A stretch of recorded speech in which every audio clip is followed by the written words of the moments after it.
This is the future. And humanity is all but extinct. First, they start skipping prescribed drug dosages. Then they begin touching. I volunteer as tribute! You can stop this. You can change things. I know that there's something more. Then we've only got one choice. We fight. Fight the Future with Dan and Paul. Okay, welcome to Fight the Future with Dan and Paul. I'm Dan. And I'm Paul. So, Paul, I just finished watching the movie like 10 minutes ago. Yeah, it's a pretty tough one. Yes, I feel horrible. Yeah. You need to cheer me up. Normally there's sort of the layer of cool sci-fi stuff on top of some of the horrible things to kind of take the edge off. Yeah, no, I was craving some kind of dumb neural implant or something. Anything to like dilute the horror of this. Yeah. The other thing I noticed is this is definitely the most, I guess we should actually say what movie we're doing. It's How I Live Now. How I Live Now. Which is based on a young adult book. I refuse to believe it's young adult though. I mean, this is in the big leagues as far as depressingness. Yeah. It won the 2004 Guardian Children's Fiction Prize, the book. So there you go. But this is the kind of book that, like, those awards are given out on the basis of how much they make small children suicidal. Like, you know, every book has to have a dog that dies at the end or a horse that needs to be put out of its misery. I remember the award-winning books when I was a kid. Right, yeah. The other thing, though, I noticed about this is I felt like this was the most YA sort of romance story as well, which was kind of interesting. Especially, like, the beginning part, you know, was very, you know, the girl and there's the guy who has literally, the first time she sees him, has a falcon on his, or a hawk on his arm. That's true. That was a little over the top. It felt very much like a romance novel or something. You know, obviously things go kind of off the rails. Yeah, I really didn't expect how bad it was going to get. I still thought it was a movie for kids, essentially. And now I feel horrible, as I said. Even our patron saint, Saoirse Ronan, doesn't bring it back home. She was in City of Ember. Mm-hmm. She was in The Host. Yep. But yeah, she's definitely carved a niche for herself in this area. Yeah, queen of the young adult dystopia. And I mean, that's actually a good thing to talk about, is that in a lot of ways, this was post-apocalyptic, certainly. But I would question whether it was actually a dystopia as such. Yeah, well, dystopias are often something that is stabilized into a certain sick format. Whereas this is about a world that's in continual chaos, in the process of transformation. And it's not like anybody in this world is under the impression that this is a utopia. Yeah, that's a feature of some dystopias. I mean, this is more just kind of a wartime movie, in a lot of ways. Well, I don't know, like wartime is, you know what the hell is going on, usually. Whereas this one is the world is really changing in ways that are not, that are mysterious, hard to find out. To me, it says something about life under wartime, but not warfare. Right. As the running time of the movie was sort of coming down to the end, and they're on this great sort of homeward bound mission, it's one of those things where it's like, depending on how this thing ends, you know, this movie becomes either a tough thing with, you know, a happy ending or just an horrible tragic. I was trying to evaluate as I was watching, it's like, is this the kind of movie that they're just going to go there and it's going to be like a hole in the ground or, you know, a horrible massacre or something? Like, how far are they going to go with this thing? Or are they going to get there and it's going to be everybody's happy? Yeah, we'll talk about the actual ending and hope for the future, but it sort of splits the difference in a way that is very unsatisfying to everybody. Yeah, I guess. In some ways, yeah. It certainly doesn't lighten up, exactly. Anyway, we'll talk about the setting. We'll talk about plausibility, scariness, hope for the future. All right, let's get going. The setting. So let's put together everything we know about this situation. Things are basically like they are now, but tensions are higher. There's soldiers at the airport. Soldiers at the airport. There's like a retinal scan thing that happens to her as she goes through. Stuff that certainly could happen these days, but is not currently implemented. And in fact, she sees on a television monitor as she goes in that there's like a bombing In Paris. But it's very subliminal. The main story is about this teenage girl, 16-year-old girl, Daisy, going to live with her cousins in the English countryside. She's American, and she's obviously not super happy to be there. She feels like her father is kind of getting rid of her and fobbing her off on her cousins. So again, like little things off in the distance, like these checkpoints, you see a black helicopter overhead, like a military helicopter, in rural England, which you wouldn't expect. Right. More kind of fences and stuff everywhere. Yeah, so a lot of the movie, though, is her just kind of getting acclimatized in this home in England with her cousins, just hanging out. Yeah, it's a big kind of ramshackle place and her cousins are much more sort of free-spirited than she is. So she has a large amount of sort of adjustment period. And like you said, she comes in, she sees the older cousin looking off in the distance, the wind tousling his hair, and literally with a hawk on his hand. Yeah, no, it's pretty irresistible for a 16-year-old girl. It's lust at first sight, although I think he is her first cousin anyway. He is, yeah. But it's interesting as a portrayal of a character, this American girl who's very super anxious, super grumpy, super in her own head. A character who could plausibly be so self-absorbed that she doesn't really notice that there's a nuclear war about to break out. I quite like the stuff with her kind of having these constant running commentary in her head about things she should do and shouldn't do. And yeah, she has all these like self-help books in her head. Yeah. That just make her more anxious and just distract her from her actual life. Which, of course, basically completely go away once the shit starts to hit the fan. Which is kind of a neat little aspect I quite liked. Yeah, so let's talk about when the shit hits the fan. So first of all, these formation black fighter jets overhead. That's the first thing. They're just out in the pure bucolic countryside having a picnic or something. Yeah. And then, yeah, there's this boom from off in the distance and a huge wind. And then ash starts sprinkling from the sky. And they run home and they see that on the TV that London has been bombed by something that appears to be a nuclear weapon. And that's all they find out, because at that point, all the power cuts out. Yeah, 15 groups claimed responsibility for it, which is a dark thing in itself, to imagine 15 groups that hate London enough that they would want to claim responsibility. But I suppose it's possible in our world right now. And the mom was some kind of researcher about these terrorist groups, and she's away from the house, and circumstances are such that she can't come back. Right. Like, they're just isolated there in the house. But the mother going on these long trips and the kids sort of taking care of each other and themselves is not that uncommon. So they're reasonably well equipped to deal with this, in the sense that they are already kind of outdoorsy types and foraging and that kind of stuff. So probably better equipped than a lot of people would be. Yeah, it's true. By the way, the mom, they put a little bit of exposition in on her, that we see her computer monitor at one point. She has a graph that I froze it, and it says something like 90 million projected deaths across mainland Europe. And she says something like, it's always good to think about the worst case scenario. You know, it never really happens. Power cuts out and they have no information about what's going on. They're quite a long ways from basically anyone else. There's a emergency broadcast on the radio saying, stay calm. Yeah, stay in your homes at first. Yeah, don't panic. That's never a good thing to say. I feel like if the problem is people panicking, telling them not to panic is probably not going to help.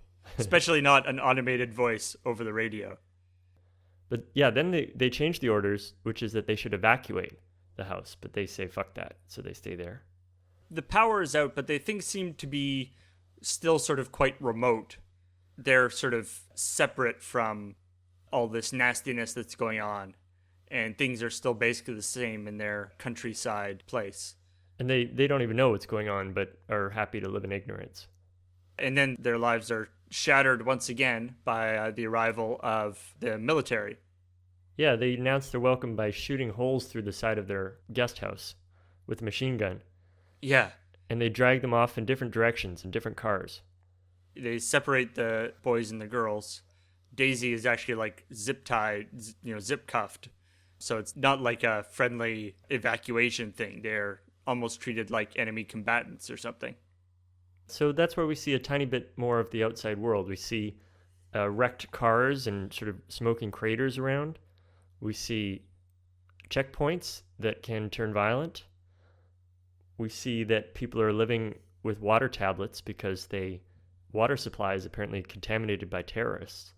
We don't know exactly what to believe, but that seems to be the case. So the kids are billeted in different places in houses with different families and put to work, basically. This is the only part that resembles a conventional young adult dystopia. They have the gray uniforms and are sorting turnips. Did you get if they were radiation poisoned turnips or something, or just rotted? Yeah, I think the idea is that all food has been seized by the military to be rationed. And it seems like a lot of them, there is like a problem with a bunch of them going rotten or whatever. So maybe that's part of the terrorist attack. I don't know. And then Daisy and Piper are off in the woods, basically just trying to survive after a checkpoint encounter goes really bad. When they're separated back at the home, at this point, she and Edmund, who's the guy she saw with the hawk at the beginning, have started a relationship and have fallen young love together. She is sort of pledged to make it back to the farm, that they're going to meet back there. Yeah, so she's making her way home. Yeah. Oh, I guess it's important to mention that she has the opportunity to go home, as in back to America, but she burns her plane ticket or papers because she wants to stay with Edmund. Yeah, so some of the things we see in the forest as they're going along, we see a rape party, like a party in the woods where people are getting raped. Yeah. We see a couple of goons come after the little girl, Piper, and Daisy shoots them dead with her gun. Yeah, she stole a gun from, from the place she was staying. And it's terrible. Somehow they managed to make shooting guns seem so much less fun than in these other movies, like in Divergent. Far from just like an isolated explosion in London or whatever, and the nuclear fallout from that, there's an ongoing terrorist, insurgency or something going on. They say guerrillas at one point. It's not just like a terrorist cell. The terrorists seem to have actual significant numbers. Or it could be some kind of like some of the British military going bad or something. I don't know. And obviously there's looters and various other people taking advantage of the situation.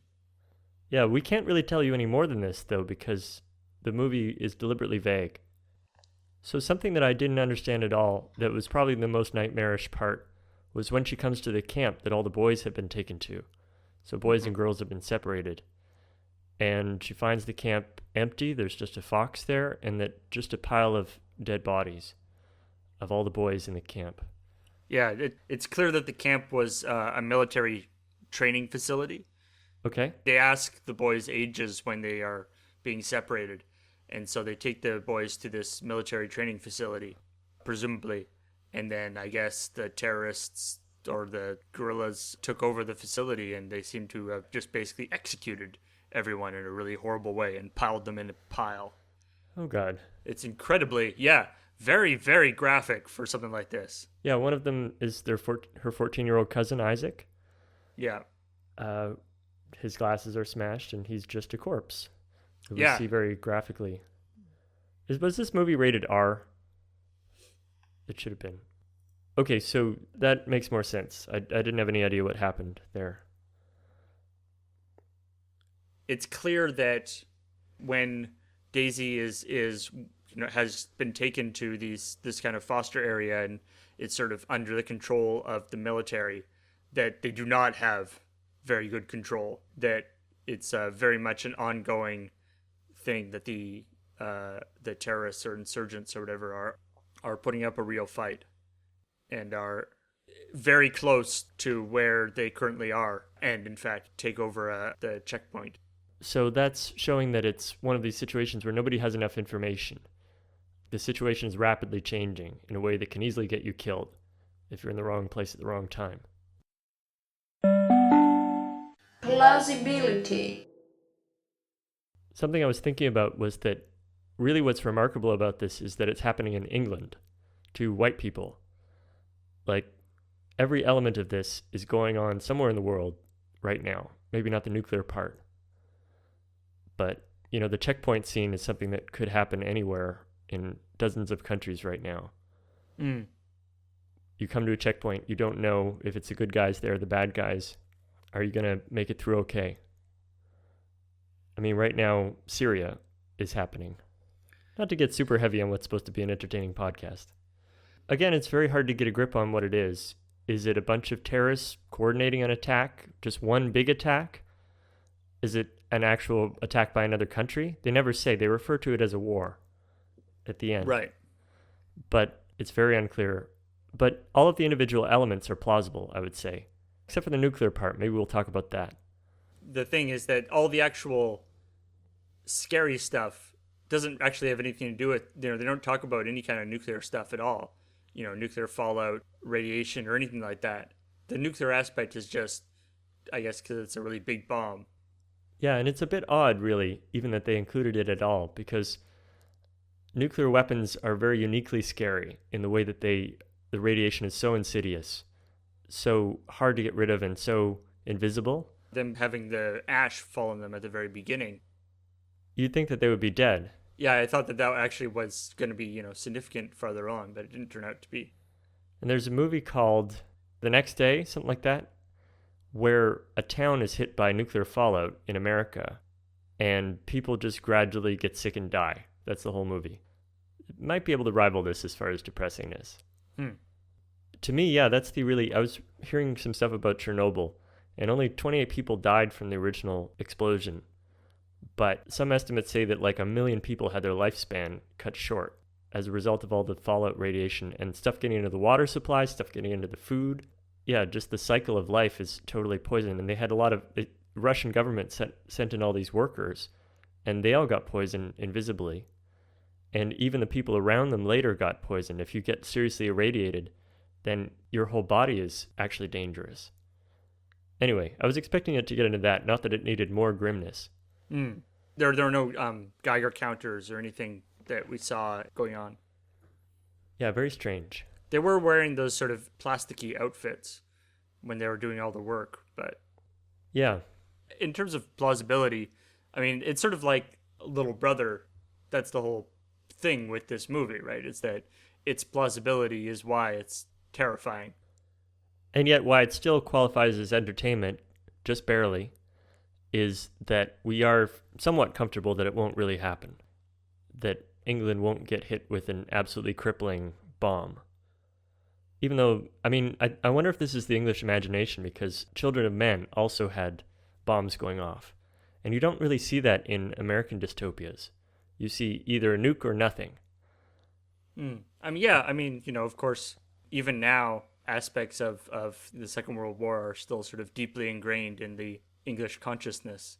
Well, also all those times when bombs blew them up in the 80s and 90s. Well, yes. And 2000s. Yeah. But I feel like there is that sort of, I mean, it goes back to all the like Lion, the Witch, and the Wardrobe kind of stuff, with all the kids being moved out of the cities. And it feels like something that is more in the kind of national consciousness in the UK than it is in North America. Yeah. And the idea of hard times.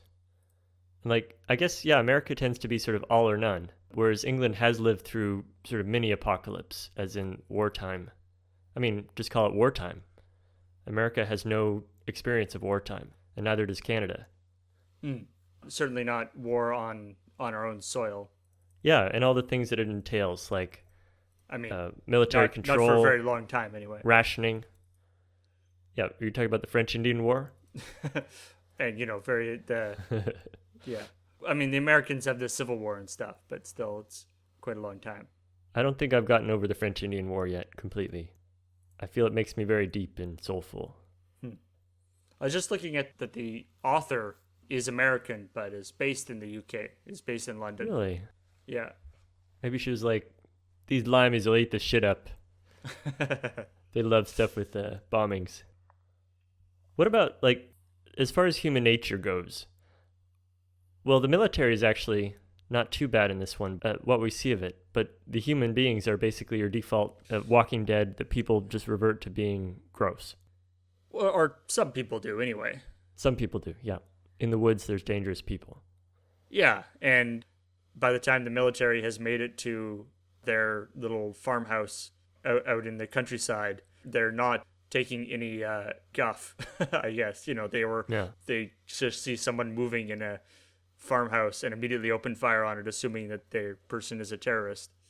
Yeah. And even when they find out that they're not, the separation and, you know, the sort of quote unquote evacuation of the people is extremely rough. So it's clear that there has been some really nasty stuff going on that has resulted in the military having to be very, very strict. They had to really crack down. Yeah. I remember here, you know, I live, and you used to live, you know, on a fairly small island off the coast of Canada. Mm-hmm. And a number of years ago, there was quite a severe power failure here, like over the entire city. Oh, yeah? And the power went out for a couple hours, and also phones went out and stuff, too. So how long did it take for you to start looting, Paul? I waited for a while, but then there's a really sweet, a really cool TV that I kind of wanted. Okay. So. Nice. I like to see you walking out with a 60-inch TV or whatever. Yeah. And then I realized, of course, that there wasn't any power, so having the TV didn't actually help too much. But it's having it is the thing. I had to go back and loot a generator, so I could then I had to go, you know, loot a VCR. And it's just deciding what videotapes to loot is like quite, like, you think it's hard to choose them, but it's like you might not get another shot at this place. Other people might loot it. Like a Blockbuster or something, and all the videos are looted except for like just a wall of one video that nobody bothered to loot. Oliver and Company. But so it lasted for quite a while, maybe 6 or 8 hours. And so it was one of those things where you start kind of thinking, you're like, if there was something horrible that happened, some sort of apocalyptic thing that happened on the mainland, you know, in Vancouver or in somewhere, that's what would happen. Here in Victoria on Vancouver Island, we're not probably a very high profile target. So what would happen is just information would stop coming, right? The internet would stop working. Yeah. It's the ferry that comes every morning and brings like supplies, because Vancouver Island isn't self-sufficient, just wouldn't come. And nobody would know why. It's pretty creepy. I think this is time for a segment change. Scariness. And this movie did a great job of conveying that feeling of things are going wrong and we don't know and we don't have any control. And things are happening elsewhere that are horrible, but we don't quite have the information. We don't have the luxury of looking back on it and kind of digesting it. It's just unfolding right now. I'll tell you what, it certainly made me think about, you know, the kind of disaster preparedness, having like a bag with food and water and various medical supplies and stuff kind of ready to go. Yeah, handgun, different things you might need. I'm picturing you putting all this together. Yeah, you're not going to do it. You're going to procrastinate. Probably. But yeah, what you're saying really reminds me of like any of these things that I've lived through where it's just unfolding.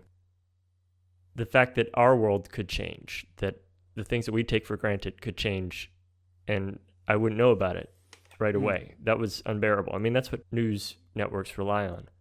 And there's a part of my mind that's like, this is the one. This is the one where a coordinated attack is happening, like in some movie. And they're going to just totally dominate us all at once. There's that weird idea where it's like, you know, this is the one, or this is it, or whatever, without even really knowing what it is, right? Or the one is. Will cause a complete sort of paradigm shift in how our lives, you know, how I live now. Uh-huh. I wonder if a little bit of that is like a little bit of guilt about how well we live now, like how we really do feel secure most of the time, including here in Italy. It's not just a North American perspective. But really, at any given time, there's this stuff raging on where you have this uncertainty. So yeah, this is definitely the one that got me really in the gut as far as scariness. Yeah, this movie makes The Hunger Games look like the Princess Diaries. Yeah. The stuff that they're putting the heroine through is not necessarily that much worse in terms of actually what's going on. No. But the depiction is so much more real that it has a much greater impact. Yeah, this is an absolutely realistic, grounded portrayal of horrible events happening. Yeah. Did you get like actual anxiety when the black planes flew overhead? Because I did. I don't know if I would say actual, maybe a little bit. That feeling of sort of unease in terms of it's like 20 minutes or so into this movie, as you're like, I don't know anything about this movie.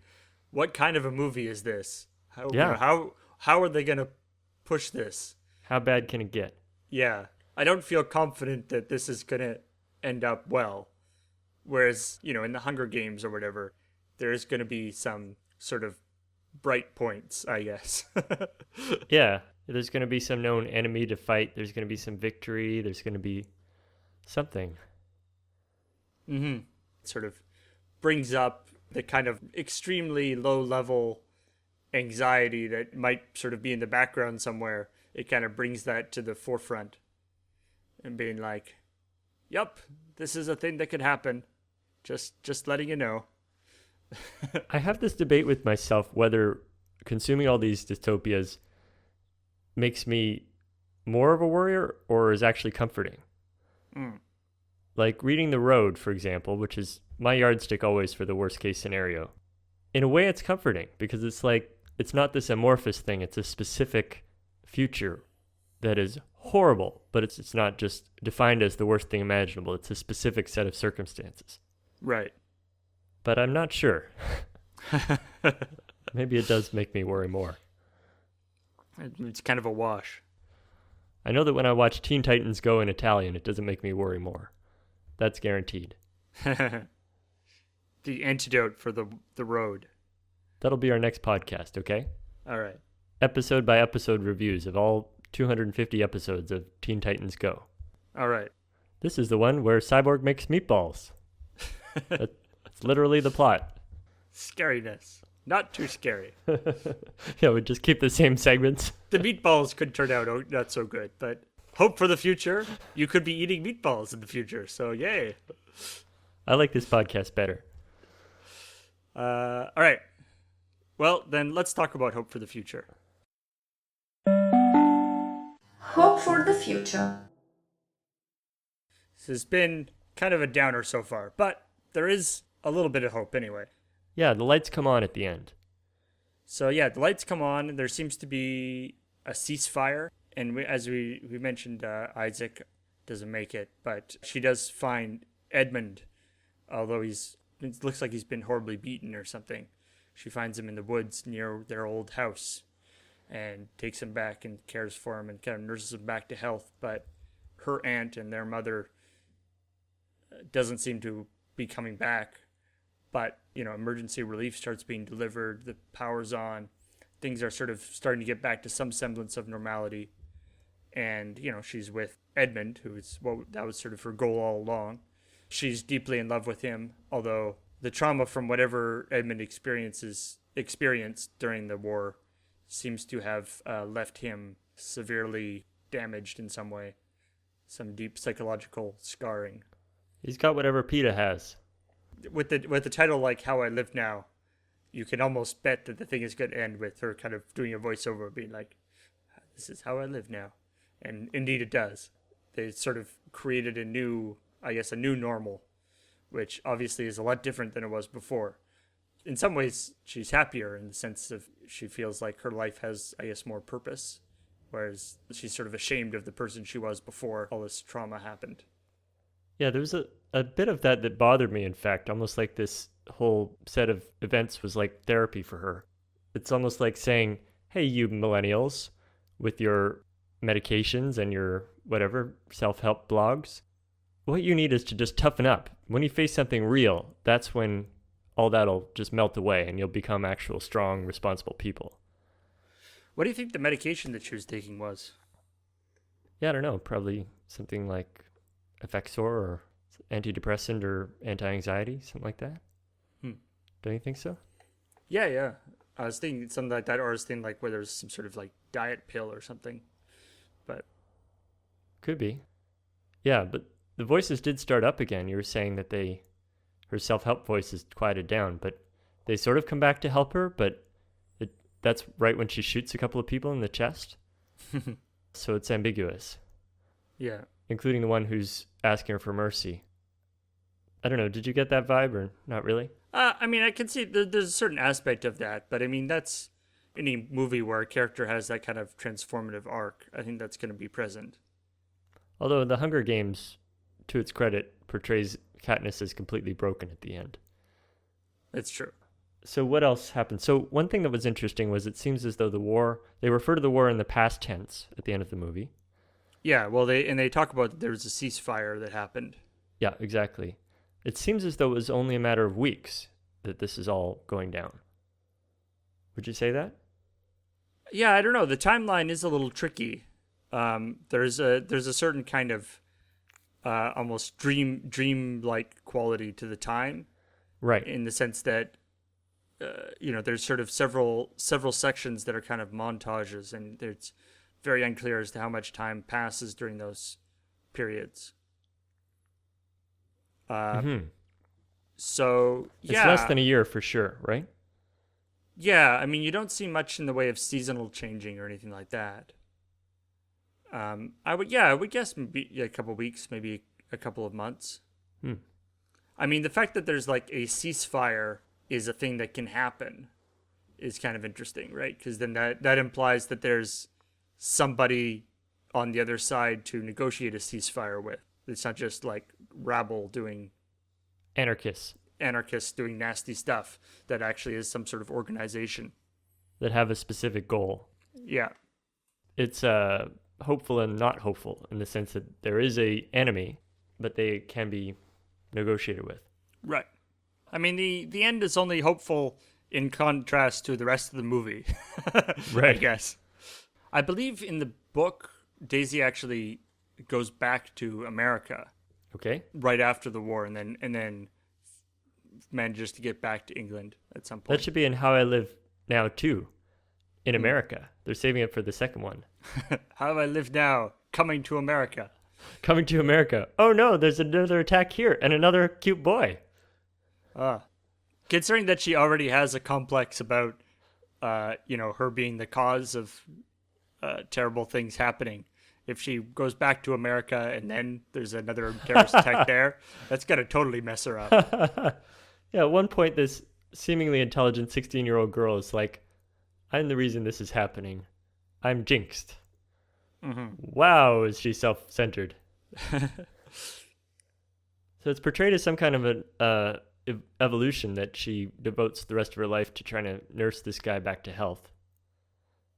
Yeah, or at least, she devotes the rest of her life at the age of 16 or whatever. She's decided to do that.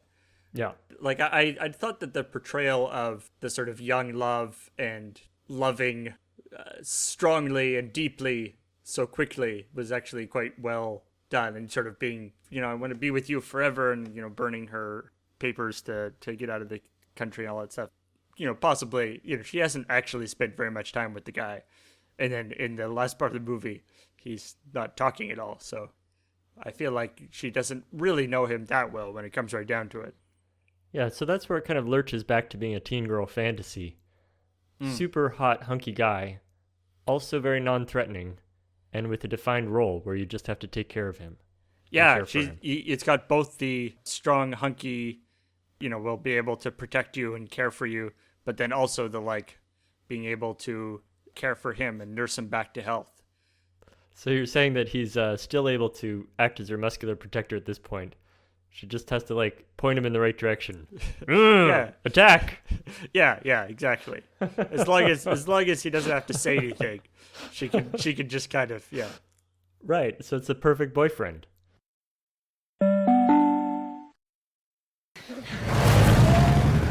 This whole area's crawling with enemy units. Okay, we need to get you out of here fast. Girls, follow me.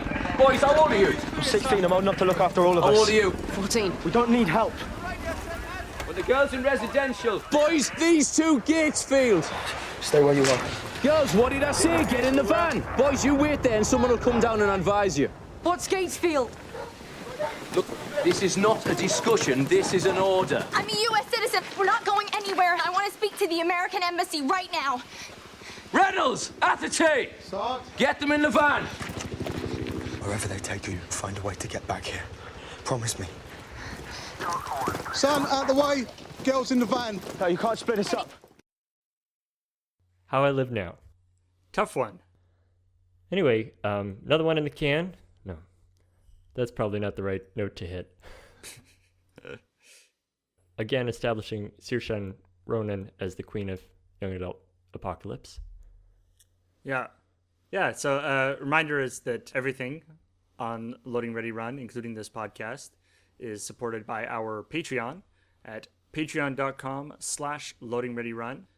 The interstitial segments are by Kiara Kant, and our theme song is by Bradley Rains. And we always are interested in listening to feedback that you have. So if you have any stuff you want to talk about dystopias in general, or this podcast in particular, you can post on our forum at loadingreadyrun.com/forum. If you enjoy this podcast, you can subscribe, rate, or review it on iTunes, which is always very useful to us. And also on our YouTube channel, if you like the video, or you can comment on the YouTube version of this podcast. So lots of ways for us to receive your feedback, and we look at most of them. And be sure to click on our Amazon affiliate link and go to Squarespace. All the others. If you listen to other podcasts and they advertise things, go to those things. AdamandEve.com. Yeah, go to those things as well for us, just in general. Yeah, and maybe if we can do some spec advertising. Right, yeah, maybe they'll call us up and be like, we had one sale because of you guys. Mm-hmm. Thank you very much for listening. Yeah, thanks for listening. And talk to you next time. Yeah, may the odds ever be in your favor. Bye. Bye.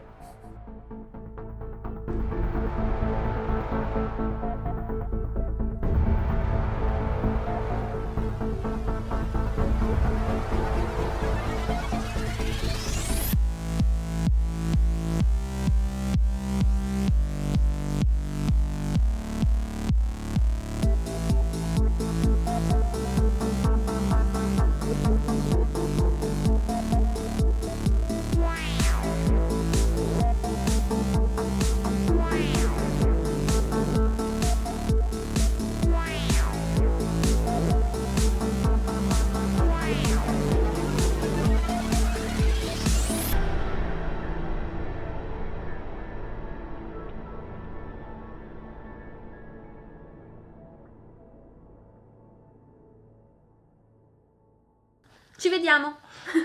Perfect.